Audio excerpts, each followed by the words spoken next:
Tudo da Canção Nova em um só lugar. Canção Nova Play.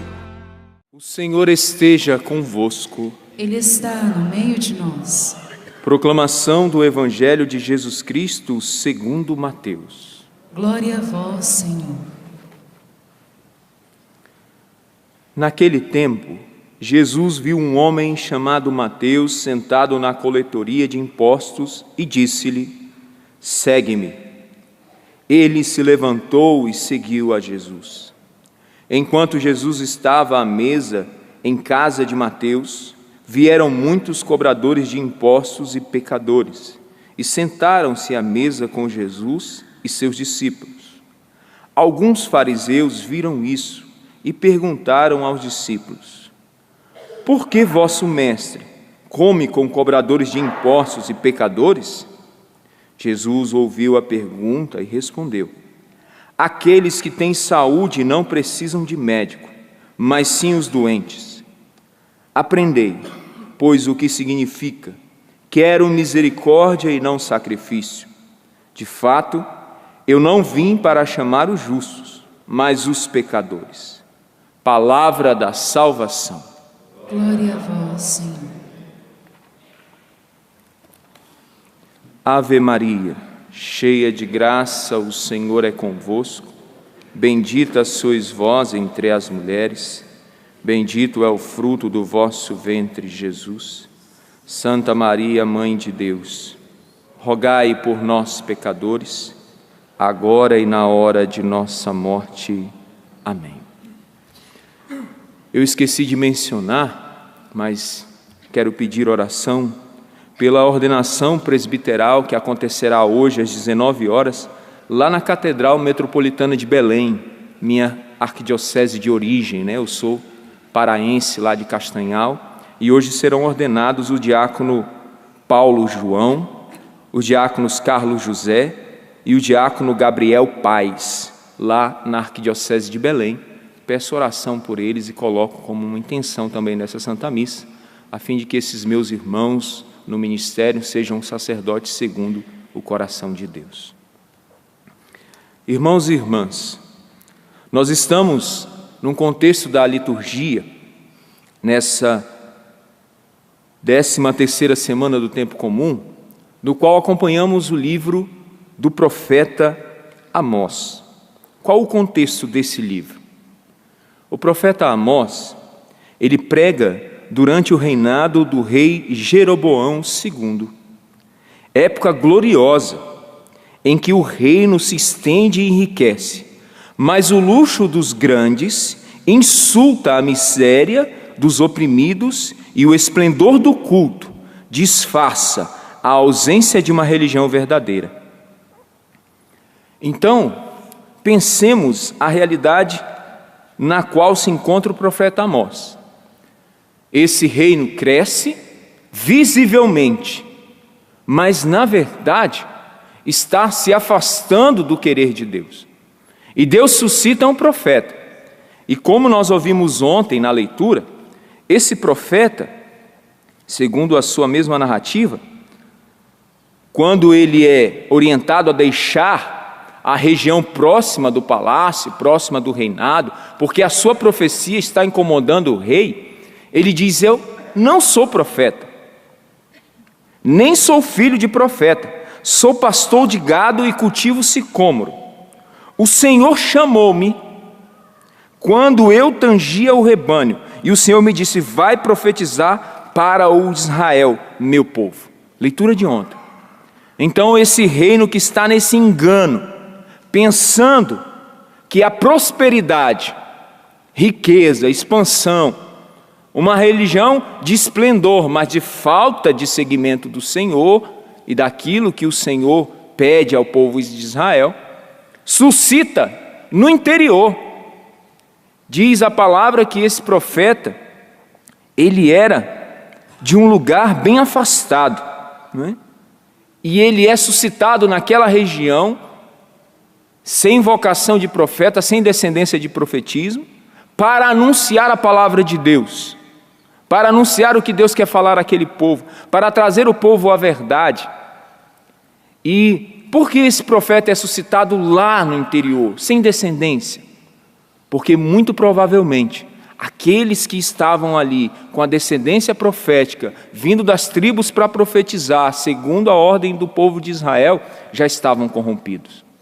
E Deus precisa suscitar alguém longe, que não está corrompido por aquela realidade de luxo e de afastamento na religião do coração de Deus. E ali o profeta vem profetizar diante dessa realidade. Como eu falei para vocês, o reino cresce, expande, enriquece, mas essa riqueza humilha. É uma afronta àqueles que são pobres, àqueles que são desprezados, àqueles que são oprimidos. E aí o profeta hoje diz, ouve isso, vós que maltratais os humildes e causais a prostração dos pobres. Vocês que dizem, quando passará a lua nova, para vendermos bem a mercadoria? Aí continua lá à frente. Diminuir as medidas, aumentar os pesos e adulterar as balanças? Dominar os pobres com dinheiro? Acontecerá, diz o Senhor Deus, farei com que o sol se ponha ao meio-dia. Mudarei em luto as vossas vestes e em pranto todos os vossos cânticos. O país porá luto como por um filho único.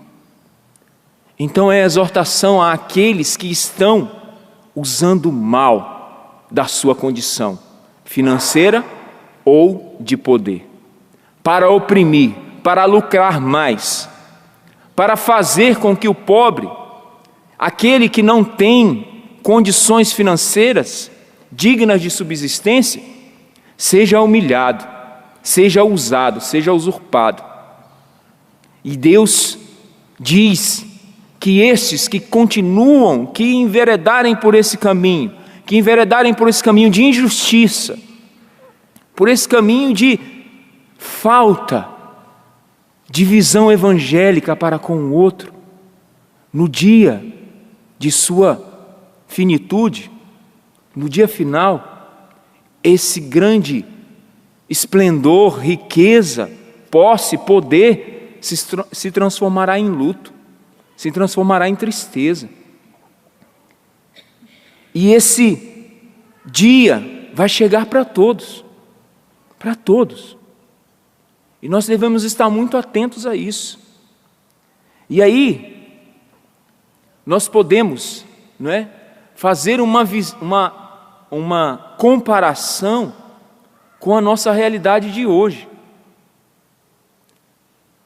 Em nossa realidade hoje, como é que eu estou diante de Deus? Com aquilo que tenho, com as posses que tenho, com a diferença social, com a dificuldade do pobre, com aquele que sofre. Como eu estou? Como eu estou administrando o que tenho? Como eu estou administrando aquilo que Deus me concede? Eu estou ajudando quem precisa? Eu estou abrindo mão daquilo que é fútil, daquilo que não contribui, daquilo que eu posso abrir mão para que o outro tenha o que ele precisa, o que ele necessita? Porque a gente pode olhar uma leitura como essa e pensar somente nos grandes políticos, nos líderes, nos grandes empresários, e esquecer da nossa conversão, e esquecer da nossa mudança. Como é que eu estou? Sim, devemos pensar e também pedir a conversão dos grandes, que podem mais que nós. Mas e nós? Como estamos? Porque aí nós podemos fazer uma ligação com o Evangelho. No Evangelho de hoje, narra-se a conversão de São Mateus. Muita importância ao Evangelho de Mateus, meus irmãos, nós devemos dar. Porque Mateus é o único evangelista que foi também apóstolo instituído por Cristo, chamado por Cristo.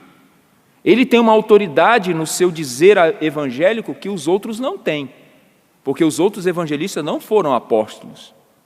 Ele foi apóstolo. Então, muita atenção quando Mateus fala. E Mateus hoje narra a sua própria conversão. Ele era cobrador de impostos. Ele lucrava e ganhava dinheiro acerca de roubo e engano. E Deus o olha com misericórdia, o chama, e ele o segue. O Papa Francisco ama essa vocação de Mateus em uma reflexão de um santo padre da igreja, que diz que quando Jesus olha Mateus, ele o olha com misericórdia e o olhando com misericórdia já o chama ao seguimento. E ali Mateus levanta, segue Jesus e dá a vida por Cristo. E abre mão de todas as riquezas injustas que ele tinha para seguir o Senhor. Mateus é um grande exemplo daquilo para a qual a profecia de Amós acontece. Mateus é. Mas eu pergunto de novo, e nós, como somos diante desse chamado? Porque aqueles que enveredarem por esse processo de injustiça, de subjugar o pobre, de humilhar o pobre, de fazer com que o pobre exerça aquele trabalho, aquela função indignamente, porque eu tenho, porque eu posso, porque ele precisa mais que eu, e enriquecer, e lucrar, e ganhar, e esbanjar, no final dos dias como será? Quando você estiver diante de Deus, qual vai ser a sua recompensa? O que você receberá? E abrindo mão de tudo isso e seguindo o Senhor, nós teremos a vida plena, do sentido pleno da administração dos bens, da pobreza, da ajuda ao outro. O Papa Francisco instituiu o Dia Mundial do Pobre. Ele vai acontecer todo 33º domingo do tempo comum. Esse ano vai ser dia 18 de novembro.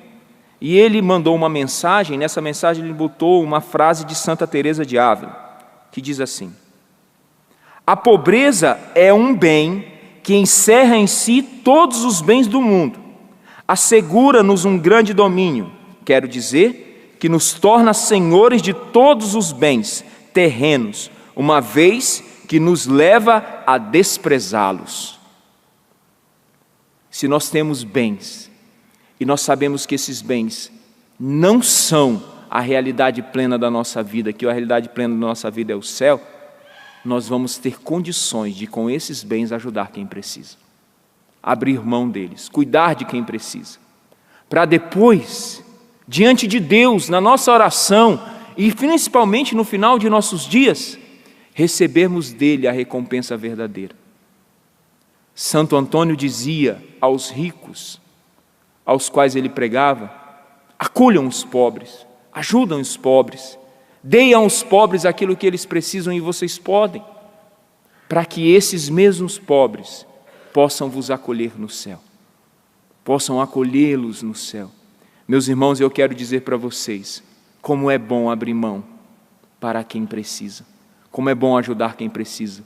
Quando a palavra de Deus diz que há mais alegria em dar do que em receber, ela está muito certa, porque essa alegria é imensa no coração daquele que vive. E eu te peço hoje, como padre, meu filho e minha filha, abra o coração para ajudar quem precisa. Seja como Mateus, abra mão da coletoria de impostos para receber a verdadeira riqueza, que é o céu, que é a graça de Deus. E isso passa pela ajuda ao pobre. Você pode pegar os santos de A a Z, todos os santos viveram essa experiência em suas vidas. Se nós queremos santidade, também busquemos assumir essa profecia de Amós, porque amanhã Amós profetiza a restauração de Israel, a restauração do reino de Davi, a profecia que é realmente anunciar a boa nova. Todos aqueles que vivem essa realidade de subjugar o pobre e de estar apegados aos bens têm uma solução, e essa solução levará ao céu. Porque a profecia não é para a morte, mas para a vida. É para a conversão e não para a perdição. Então que acolhamos de Deus essa exortação da liturgia de hoje e acolhamos o chamado de Mateus como exemplo, para que nós também possamos abrir mão de tudo aquilo que nos afasta do Senhor. Que o Senhor nos dê essa graça, também por intercessão da Santa, que hoje comemoramos a memória. Santa Maria Gorete, rogai por nós. Tudo da Canção Nova em um só lugar. Canção Nova Play.